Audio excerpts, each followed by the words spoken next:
Back to my guest, Charlie Cooke. It is stupid. It is. It's unbelievably stupid.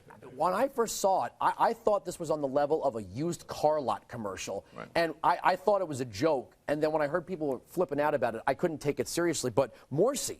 Yes. We wanted to talk about Morsi. Here he is treating us like frenemies. He's saying we're somewhere between friend and enemy. We, the Americans, we need to rethink our view of the Middle East. I wonder how he would feel about that if it meant how much money we were sending him.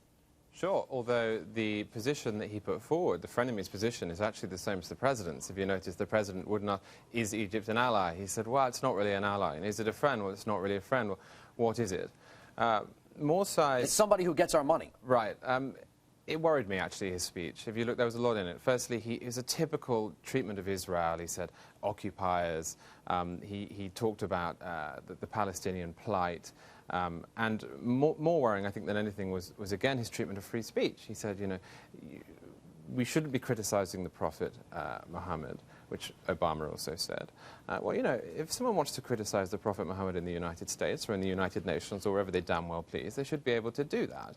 And he also said it should be linked to responsibility and there should be limits on these things. Well, I don't think that's a win for the United States to have a Muslim Brotherhood government with an anti-Israeli mindset who wants to limit people's freedom of speech. That's not exactly a victory in my book. Well, one of the things I don't understand is the president gently said that you should respect Christianity or Judaism, but where's the practice of that? We talk about tolerance, and my definition of tolerance is where the majority willingly accepts the minority. So when we talk about tolerant Muslims in the United States, they kind of don't have a choice. If they reacted towards sharing space with Christians and Jews the way they react in Islamic theocracies, we as a society, through law enforcement and the courts, wouldn't put up with it. Right. I judge their view of tolerance by how they actually treat minorities in their countries, like in Egypt or Iran or wherever you have Islamic domination, and the record's not very good. But we never lecture them about that. No, I think that's a general left-wing problem. Is, you know, they like to say, and he said it in the speech, he said,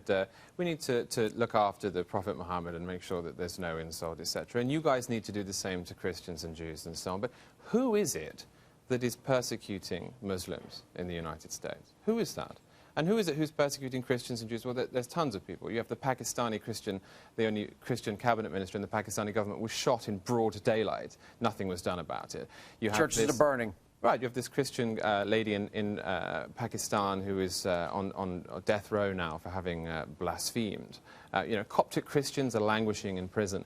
There are no such stories in the United States. So yes, in principle, of course, people should respect each other. And of course we should accept everybody's views. But the United States has a First Amendment and the Middle East has burning embassies. So the president's focus and the general focus of the left seems to me thoroughly misguided. All right, Charlie, thank you very much for joining me.